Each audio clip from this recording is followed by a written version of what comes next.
Empire. The best moves to build your property empire aren't always going to be the same, and neither is the market. To find out what you should be buying and what you should be avoiding, tune in to me live before you hit the weekend listings. Friday through Saturday, get your property empire briefing only on Sky News Business.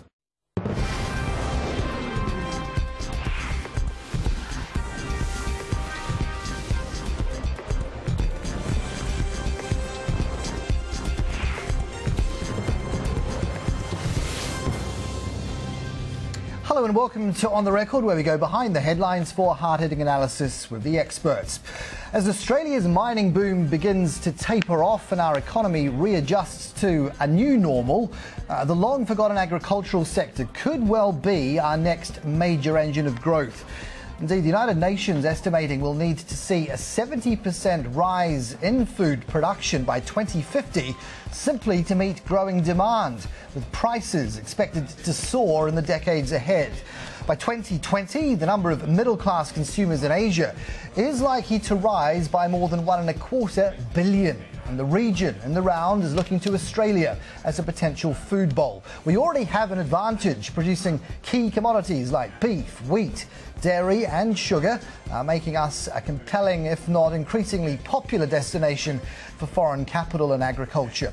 Well, joining me to discuss the future of the sector, a panel of experts, including Vic Edwards, the visiting fellow at the University of New South Wales Australian School of Business, Pete Maguire, the market strategist and director at NG Farah, and Rabobank's sugar analyst Tracy Allen. A warm welcome to you.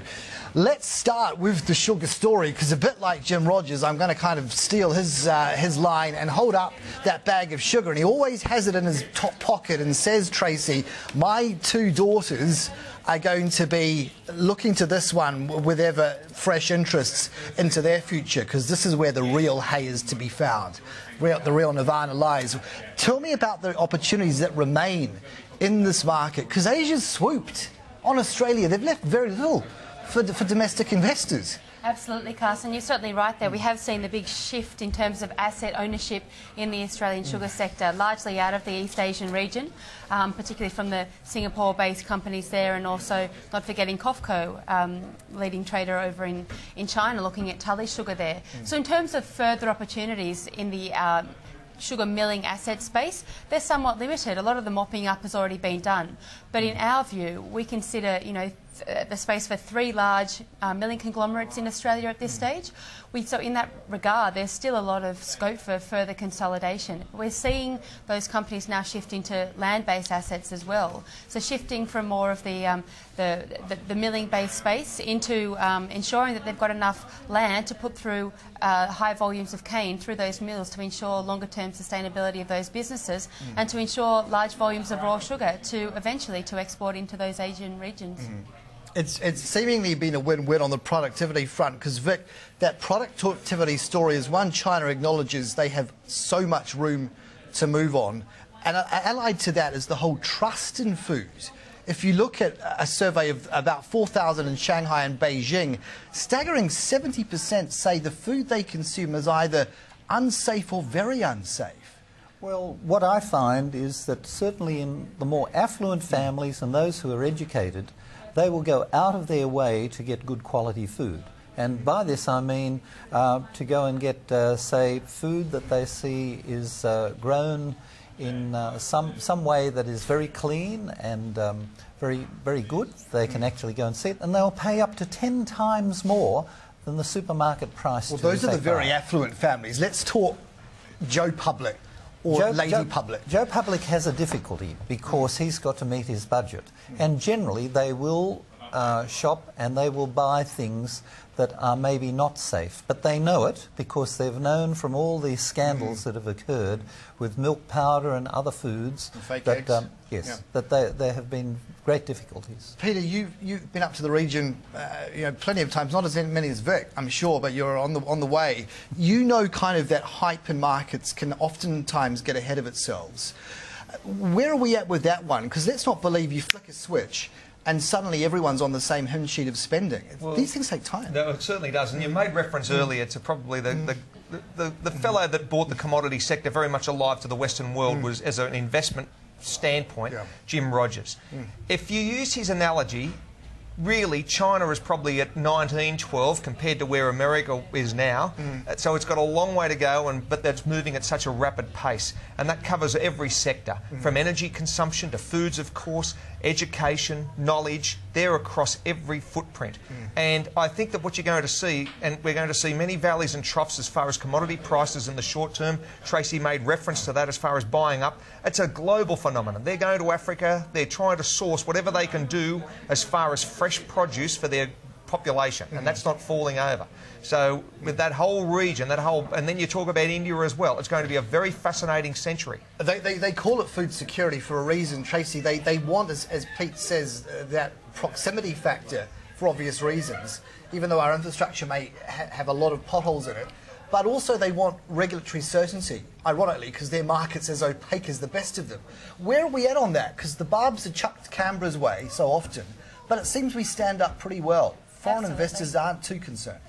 And particularly when you consider the investment opportunities in Australia versus another supply haven like Brazil, for example. And we do see it's not only the geography, but it's also the relative political stability, particularly in Australia, that provides that, I suppose, that hub for asset growth and investment there, but also not discounting our intellectual property in the agricultural industries. I mean, leaders in terms of efficiencies and productivity in these sectors. Certainly a lot of scope for further learning for these Asian companies coming on board, looking at absorbing the skills of the local industry and looking to take those elsewhere. That has been one of the strategies that China's adopted generally in many different lines of activity, purchase, etc. Australia has had the advantage of having very high skills, for example, in agricultural development with CSIRO. And I'd like to draw your attention to something which was a purchase just recently, the Ord River project. Walk us through that one. Now that was a project that was kicked off in about the 1960s, and it was an irrigation project which failed because we didn't bring together the transport links to that project. It was an enormous project, probably bigger than the Murrumbidgee irrigation areas. So the infrastructure was the weak link. link. In the Northern Territory. Right. China has just bought it. A company called Zhongfu has just bought the whole thing. Now, it had fallen into disrepair virtually, but they're going to prop it up, get it going again. All the drainage and the canals are in fact there. It just has to be, I suppose, refurbished. And they're going to make something of it. And they see that this is something that will give them the quality assurance and part of their food security. It sounds like a scene from Downton Abbey, but I mean, Vic, Pete, where is the kind of the risk-reward really lying? Because people are fearful. A lot of it is kind of, not in my backyard, but do the benefits really hit this economy, or does China the real winner? I think the benefits do hit the economy. Moving on from what Vic mentioned, if you've got enough financial horsepower, you can really make anything happen. And this is what China has, a huge balance sheet, and it's prepared to use it diligently. It looks at the risk, certainly, and weighs it up, but it also seeks opportunity. And that Ord River was a wonderful example. And those sort of storylines are very present, and that's what their whole strategy team is really investigating, and they do that across the whole globe. And remember, sovereign wealth is very much a part of, that whole Asia mindset. Have a look where, they tried to get a couple of years ago Chip Goodyear to run Temasek in Singapore. He walked out in frustration. Exactly. It was too family help. Yeah, exactly right. But that just shows you, a man with that talent going over and to run there. So they didn't get someone from an investment banking side. They got it from a resource side and commodities. So Asia is very centric across that framework. That's the thing. The catch-all of Asia is, in some respects, a little misleading, is it not, Tracy? Because you've got that sort of graded stage of growth story playing out. For instance, in Japan, you could argue it's already peaked and it's come off those giddy highs from the 80s. It's about picking the commodities that are really still going to sustain you, though, isn't it? Even as an investor, like dairy versus some of the others. Talk me through that case study. So particularly dairy, and that's where the food security angle starts to play in. I mean, large concerns after the melamine crisis, and we see, you know, we continue to see shops around the airports in New Zealand, you know, being bought out of baby formula, for example, and you know, proposals for investment for baby formula plants here in Australia, primarily to send over to the Asian markets. Certainly those areas where they see value in purchasing higher cost goods for the good of their infants. And in addition to that, there are also regions and areas of food scarcity like sugar over there, where it's in a structural deficit within the region. So that's probably one of the main drivers of the recent acquisition or the leasing, the long-term leasing of the land up in the Ord. You've also, though, got, you know, it's all very well to have sovereign wealth, but you've got sovereign risk even there with the likes of Indonesia that will slap tariffs on commodities like beef. And now perhaps belatedly acknowledge that those tariffs are too draconian and demand is simply forcing them, to lift the lid.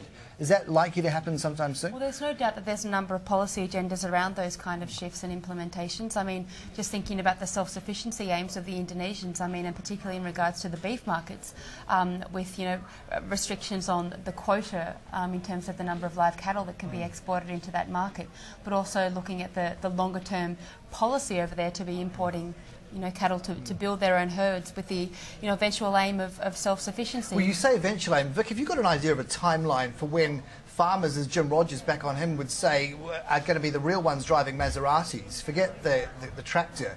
You know, that was Wall Street's purview, the Maserati story in the 80s. We don't hear of great wealth of Australian farmers. And indeed, we, in the pass-through, are paying far too much. When does this actually benefit us? We've gone backwards as far as our farmers have gone, because at one time we had about 25% of all people working in farmlands. That's going back to about 1912. What's it now? Now it's about 6%. It's maybe a little bit below that.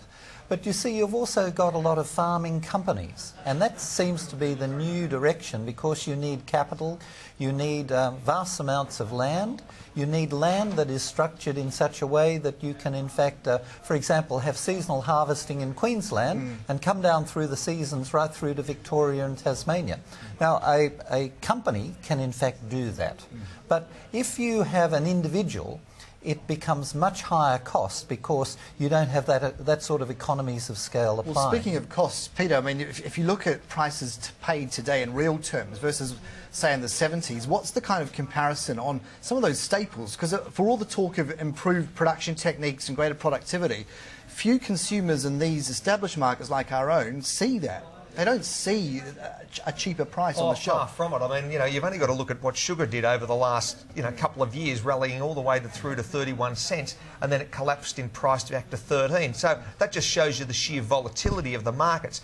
We look at prices back to 47 as far as wheat, and then you're looking at agriculture, corn and soybeans. Corn only a few years ago, 7 or 8 years ago, was running at $2 a bushel. Recently it was at $8. So that just shows you, and then there's talk of the food for fuel, that whole debate as far as rising gasoline prices, and in turn you're putting ethanol into the tank. So all of those issues are very much on everyone's radar as well. Tracy? Well, I mean, there are a few debates there, certainly the food for fuel, but also not forgetting the extreme weather variability that we've experienced in the last 3 years particularly. And you cited sugar as an example there, and I mean, that's a great example of where we've seen significant, substantial production disruptions, not only in India in 2010, also in Brazil. And that's the kind of commodity that takes a number of years to recover, you know, let alone Cyclone Yasi here in Australia, 2 to 3 seasons before we see that cane crop recover, let alone having to adjust the balance of food for fuel and the adjustment between the corn and the sugar crops there. Vic, Bananas as an example. Oh, well, the wipeout there. Yes, exactly. Yeah, they're paying 50p a kilo in London. We're paying 19.99 at the height of the worries.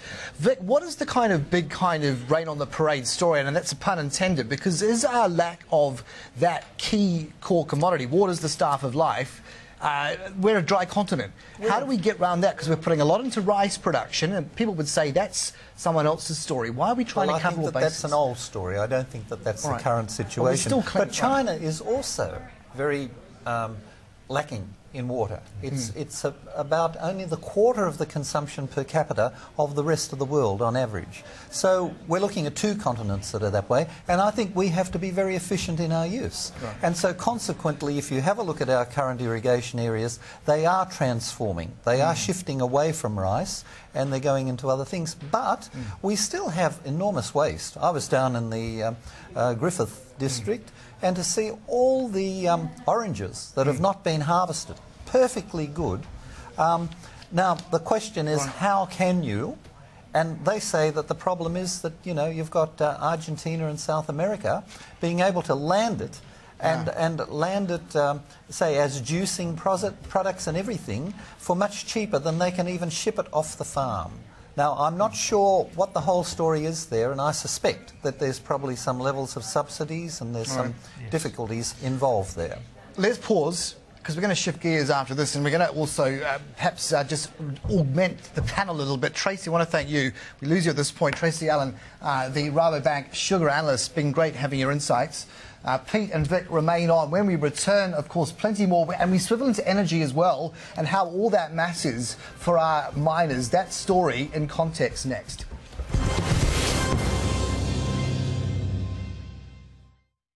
Sam and I have been working on a list of all the things we want to do. And it's getting longer every day.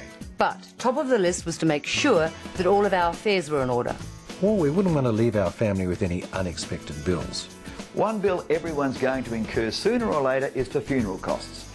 That's why thousands of Australians are choosing a seniors funeral plan. With a seniors funeral plan in place, your family could receive a cash benefit of up to $15,000 when you pass away, and if your death is accidental, that benefit amount automatically triples up to $45,000. Seniors funeral plan is affordable with premiums from just $2.84 per week.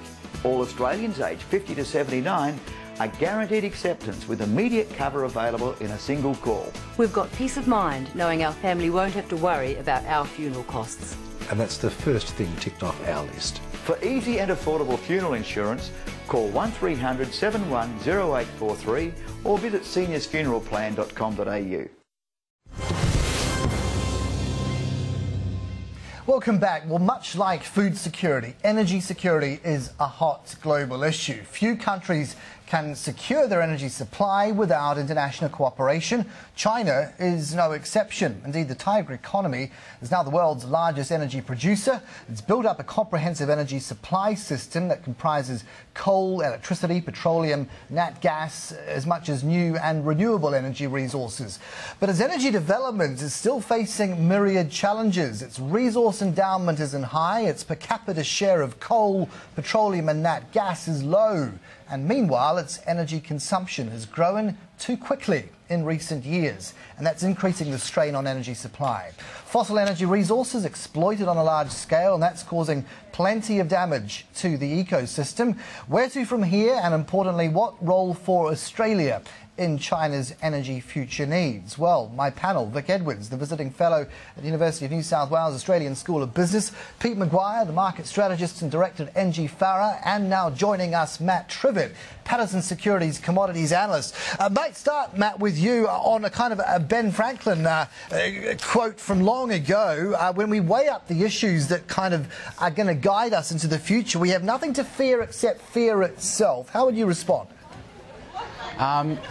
Yeah, I think that's true. I think especially with us in Australia, we don't put the same value on a lot of these things that China is very hungry for, and the fear of us and the unknown and what's going to happen is prevalent. They worry, though, do they not, Matt, about their over-dependence on foreign energy sources? You only have to look to their white paper for this year on energy policy, and it's clearly articulated. What kind of I suppose, a return is still to be found in that market if the curtain comes down on an over-reliance on foreign sources? I don't think they'll ever be able to drop a curtain fully on our foreign resources. With their urbanisation, their population, which is a main focus of Chinese policy at the moment, they're always going to be deficient, not only in hydrocarbon and also carbohydrates. So I think they will always need to rely on foreign supply of just about all commodities. Vic, in with you on this one.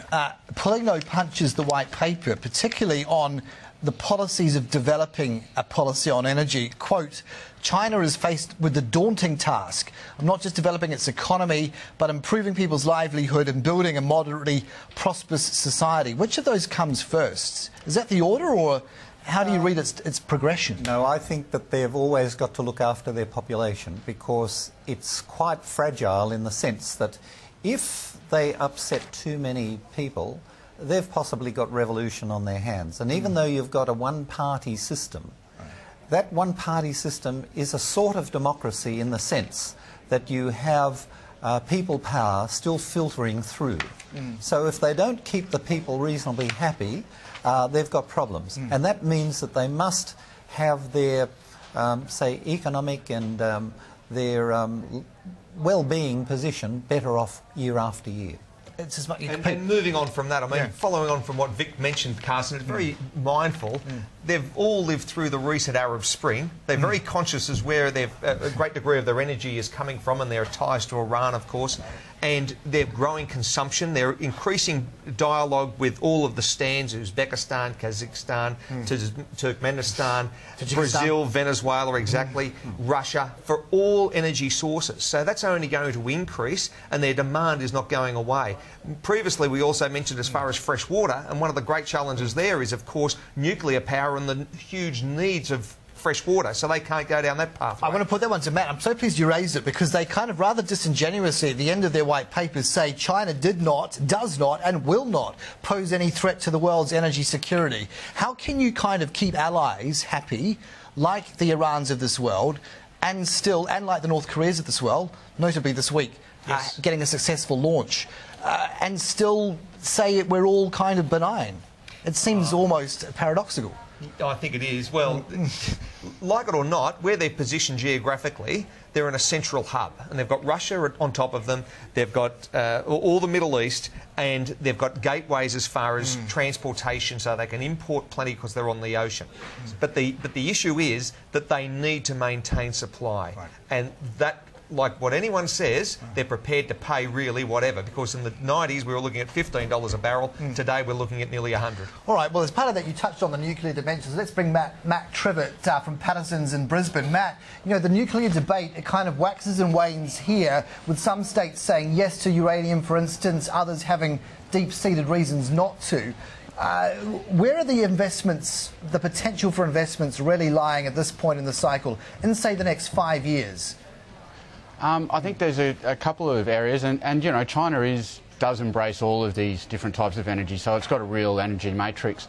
Nuclear is going to be an integral part of that matrix going forward. It has two benefits, because I think there is a real focus by the Chinese to reduce their carbon footprint. Nuclear energy actually gives that, and nuclear energy is very different to what it was, you know, 10 to 15 years ago, and even with the terrible disaster of Fukushima, that was a much older reactor than the technology they're developing in the nuclear space at the moment. And the Chinese are taking a lot of that technology and advancing it as much as they can. So I think there's the nuclear side of it. They're also embracing other technologies that we've shunned in Queensland, things like underground coal gasifications, because they do have the coal reserves in China. Some of them are just deep and hard to get to. And technology like UCG, I think, will be embraced not only for the gas to produce energy, but also to be used for the methane and fuel production. I think I'd probably like to add to that, and that is that with nuclear energy, even after Fukushima, China came out very deliberately and said they would not really change their overall long-term policy. They were reviewing it, but after reviewing it, they saw that their technologies were relatively safe. Also, the types of new reactors that they're building, etc., are all what they call third generation, which is very much a higher standard than the old Fukushima ones. So they see that it's part of, as Matt said, the energy matrix that they have. I think as far as the coal seam gas, etc., their difficulties there is that they do not currently have the good technologies to be able to exploit them.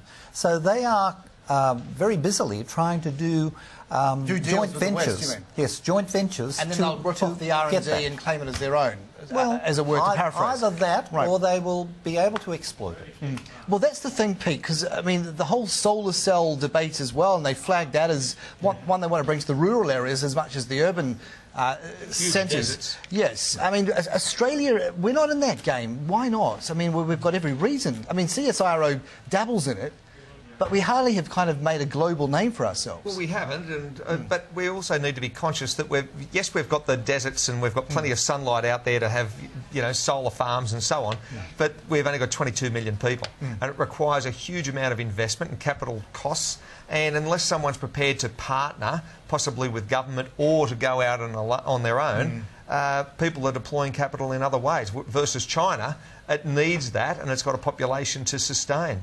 Well, if you look at the league tables on M&A this year in terms of inflows and outflows, you've got a doubling of inflows. So clearly the activity has been in the market. But Vic, what about what we get back from all of this? Because people would say, like on food security, you're selling the farm. Where is the net long-term benefit for this economy? I think that we are really still riding on the back of China in terms of its growth and development. And I think we will be for quite some time for a number of reasons. If you take the base energy source of China, it's still coal. And it's reputed to be probably that until about 2035. So I'm not looking at them suddenly going off coal or anything like that. Also, they've stated that they will have about 6% of their imports from coal, you know, being imported. Right. And we have a very large part of that because we have very good quality coal, and our coal is basically coking coal, which is what they need for steel making. And also, unbeknown to a lot of people, we have one of the best sources of anthracite coal in Australia. Anthracite coal is an even higher quality, producing very high value steel, etc. So we have a few cards up our sleeves. We're producing about Matt Trivett to you in Brisbane. Are we actually on a competitive plane long term? I mean, we hear about the productivity in this market being pretty awful. How do we stack up, and what companies are you eyeing with interest? Some of the, I suppose, the outliers. Well, I think in Australia, I mean, we're going through a bit of a structural change at the moment. A lot of the peripheral basins, such as the Surat and Galilee Basin in Queensland, it's a lower rank than the coals we were just speaking about, and it's thermal coal. And a few question marks have been raised about those. I think it'd be the companies like Adani and the Chinese that need to own the whole supply chain to be able to squeeze value out of those coals. But also the whole industry is going through change with what's happening with the shale gas revolution in the US. It's displacing coal out of that market. Potentially it's going to be displacing petroleum as well as gas. And I don't think we can have this disparity of, you know, $2 gas in the US and $16 gas in Japan. So I think the whole energy markets globally has got a little bit of restructuring or rebalancing to do. Okay. Well, Matt, on that basis, because we don't know fully the pass-through on that, we're going to pause. We're going to thank you, Matt Trivett from Patterson's, and that's we're going to have to leave my panel as well here in the studio. Pete Maguire, Angie Farah, Chief Market Strategist and Economist, and Vic Edwards, Australian School of Business visiting a professorial fellow at least. Thank you so much. Thank you, Carson. We'll see you in 7 days.